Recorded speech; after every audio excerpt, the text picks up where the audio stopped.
Hostel की एक डरावनी रात। मेरा नाम अजय शर्मा है।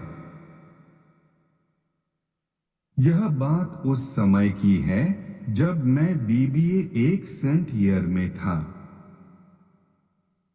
उस समय मैं मेरे कॉलेज के पास ही के एक हॉस्टल में रह रहा था। मुझे प्रतिलिपि पर हॉरर कहानियां पढ़ना पसंद था। मैं रोज कोई ना कोई हॉरर स्टोरी पढ़ता ही था, तभी मुझे नींद आती थी। ऐसे ही एक दिन में रात को प्रतिलिपि पर एक चुड़ैल की हॉरर स्टोरी पढ़ रहा था। कहानी पढ़ते पढ़ते मुझे कब नींद आ गई और रात के तकरीबन 2 बजे मेरी नींद खुली। मैंने अपने कमरे की खिड़की खोली और बाहर का नजारा देखने लगा। आज बाहर काफी तेज हवा चल रही थी। साथ ही में आपको बताना चाहता हूं कि मेरे हॉस्टल के आसपास काफी पेड़ पौधे हैं। मेरे हॉस्टल के आसपास कम ही लोग रहते थे। हॉस्टल के पीछे की ओर एक घना जंगल था। मेरे रूम की खिड़की जंगल की ओर थी। मैं अपने पलंग पर लेट गया और सोने की कोशिश करने लगा, पर मुझे नींद नहीं आ रही थी। थोड़ी देर बाद मेरी आंख लग गई। मेरी नींद एक खट-खट की आवाज से खुली। उस समय मैं अपनी खिड़की पर पर्दा लगाना भूल गया था। बाहर एक हाथ दिख रहा था जो लगातार मेरी खिड़की के शीशे पर नॉक कर रहा था।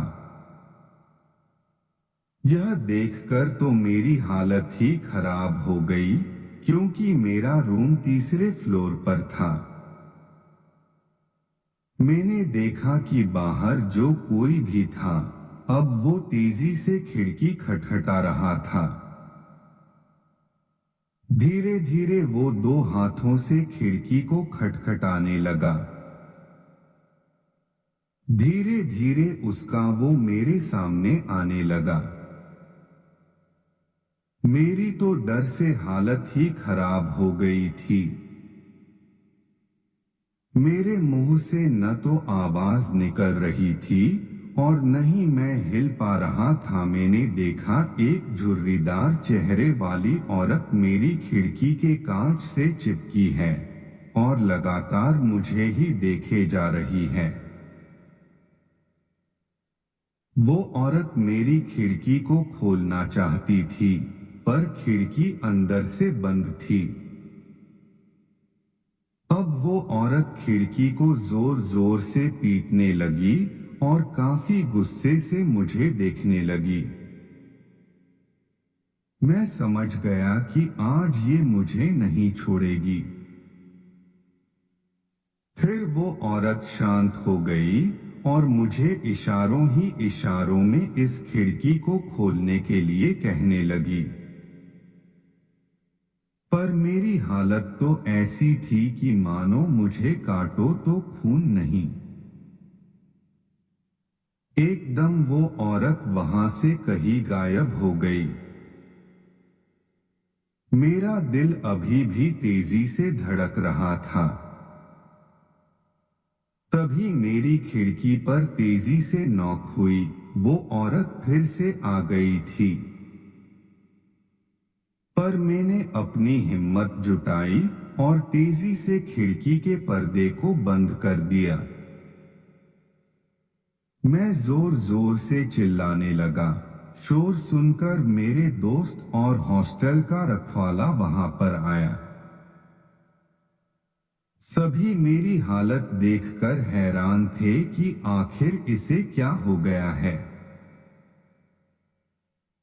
मैंने सबको उस औरत की बात बताई। तभी मेरे एक दोस्त ने खिड़की का पर्दा खोला, पर बाहर कोई नहीं था। सभी को लगा कि मैंने कोई सपना देखा है, पर हकीकत कुछ और थी। मेरा चौकीदार रात को मेरा साथ ही सोया था, क्योंकि अब अकेले में मैं सो नहीं सकता था। उसने हॉस्टल के रखवाले ने मुझसे कहा कि भैया जी आपने उसकी आंखों में तो नहीं देखा ना। मैंने कहा किसकी आंखों में? उसी चुड़ैल की आंखों में।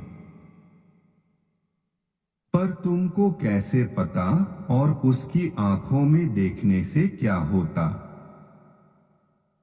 मैंने पूछा। भैया जी अगर आप उसकी आंखों में देख लेते तो अब तक आपको वो चुड़ैल अपने साथ ले गई होती। जो भी इस कमरे में रहता है उसके साथ ऐसा ही होता है। इस हॉस्टल से एक दो बच्चे गायब भी हो गए जिनका कोई पता नहीं चला। उन्हें वो चुड़ैल अपने साथ ले गई और उन्हें खा गई। यह सुनकर मेरा कलेजा मेरे मुंह में आ गया। खैर कल मैं आपको एक नया कमरा दे दूंगा, रखवाले ने कहा। अगले दिन मैंने अपना हॉस्टल ही चेंज कर लिया। अब मैं एक ऐसे इलाके में रहता हूँ जहाँ पर आसपास कोई जंगल नहीं है।